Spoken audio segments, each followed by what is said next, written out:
The title of today's sermon is Love Your Enemies. Scripture, 1 Samuel 24, series, God, the True King. This is the very word of the Lord. When Saul returned from following the Philistines, he was told, "Behold, David is in the wilderness of En-gedi."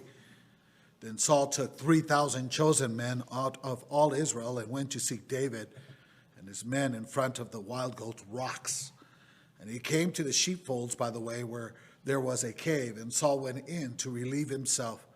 Now David and his men were sitting in the innermost part of the cave. And the men of David said to him, "This here is the day of which the Lord said to you, Behold, I will give your enemy into your hand, and you shall do to him as it seems good to you." Then David arose stealthily and cut off a corner of Saul's robe. And afterwards David's heart struck him because he had cut off a corner of Saul's robe. And he said to his men, "The Lord forbid that I should do this thing to my Lord, the Lord's anointed, to put out my hand against him, seeing he is the Lord's anointed."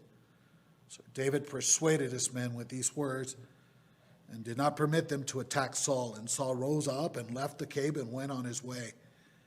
Afterward, David also rose and went out of the cave and called after Saul, "My lord the king."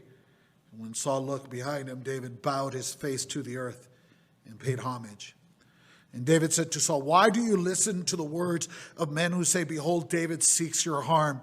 Behold, this day as your eyes have seen how the Lord gave you today into my hand in the cave. And some told me to kill you, but I spared you. I said, I will not put out my hand against my Lord, for he is the Lord's anointed. See, my father, see the corner